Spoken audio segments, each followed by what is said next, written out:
I don't think you're ready for this episode of My Hero Academia. What we're about to get is about to be incredible as we watch Deku take on the entirety of Class 1A. Now, somewhere in the midway of this season, I definitely started to have my doubts about how they were handling things, but they really brought things to an amazing place and brought it full circle to the amazingness that we got at the beginning of the season, because everything has just been going so well for the Vigilante Deku arc. And in the most recent episode before episode 23, we saw more or less the completion of Deku's journey alone through Japan, right? He abandons All Might, he goes dealing with all sorts of villains and sea monsters and stuff that I really wish they would have expanded on a little more in the anime, just because I thought, it's why not see Deku fight a giant sea monster for a couple minutes and get some animation from that instead of a still frame. But I'm not going to complain because Horikoshi himself didn't really give us a lot on that, so I can't blame Bones for not doing the same. By the end of the episode, we saw a very, very hurt and tired Deku trying to fight against a villain named Dictator, and that's where we saw Bakugo and the other Class 1A students coming in and saving Deku from this predicament when he's getting swarmed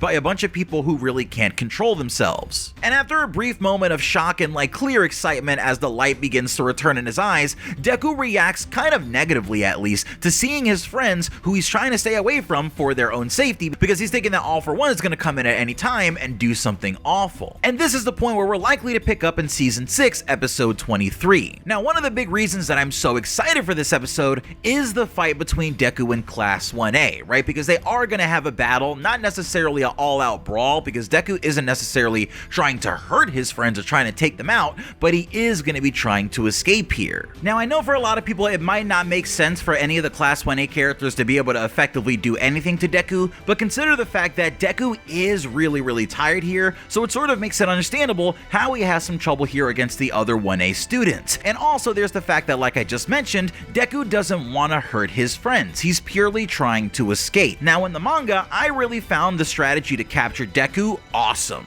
Just the way that every single Class 1A student was involved except for the traitor just really emphasized how much Deku has influenced everyone in the class, and I like how everyone kind of gave Bakugo that time and Bakugo that space with Deku to talk about the important things that they needed to talk about, and it wasn't really anyone else's place to butt in at that point, and I like how everyone just kind of watched. Now, if you want a very detailed breakdown of everything that happens in the battle between Deku and Class 1A, I've actually already discussed this as part of my The Day That Izuku Midoriya Became Vigilante Deku series, where we covered the manga version of events, and you can check that out on the card on the top right. However, the reason that I'm excited for the anime version is that it's rumored that Yutaka Nakamura is gonna be back on My Hero Academia this week, and after his amazing cut during the Lady Nagan fight, I'm really excited to see what he's gonna do on this episode, especially since we have no idea what section of the episode he's actually animating on. So I want you to tell me, what section of the episode do you think is going to be most likely for Yutaka Nakamura to animate? Will it be Ida, since he's a massive fan of the character, or did they just put him in charge of the entire ending of the battle, where 1A does a combined combo move between everyone? After this, we're probably going to see Bakugo's apology, and a lot of people sit on two different sides of the fence with how they feel about the apology in general, with some people feeling like it's a little too late, and other people feeling like it's the best thing that Bakugo has ever done in the story. And I feel like I'm definitely in the middle of both camps. I don't think it was necessarily too late. I would have liked if it came a little earlier in the story. However, I also understand why it was important for it to happen at this point in the story, because of where it takes Bakugo's character in the future. And next season,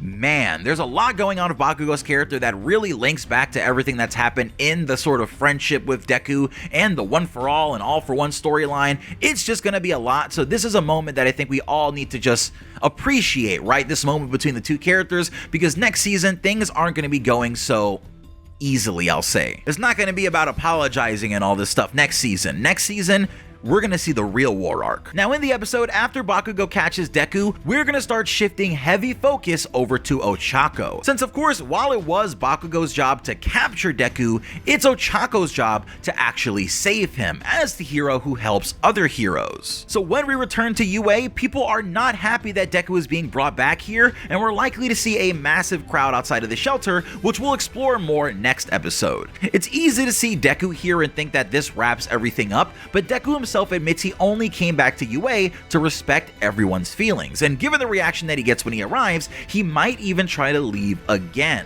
As hype as this episode is going to be, I expect the next episode after it to be the most emotional episode in the entire season. And that's in a season that's already given us such great vocal performances so far. Ochako really puts it all on the line in the manga for Deku here, and I think the voice acting in this episode from several characters is gonna be astounding. On the same note, reports came out earlier that in episode 23, which is the next episode coming out in just a couple hours, Shoto's voice actor really fired everyone else up in the booth with his amazing performance, and everyone fed off that energy to give it their all also. So expect some amazing voice work from Shoto this week, and that's pretty much everything there is to talk about until the episode is actually here. So check back tomorrow for my full episode review, or look back on the channel to see if you've missed any of my recent uploads, like the third part to our massive My Hero Academia iceberg, or if you're a Bakugo fan, go check how he's doing in the manga.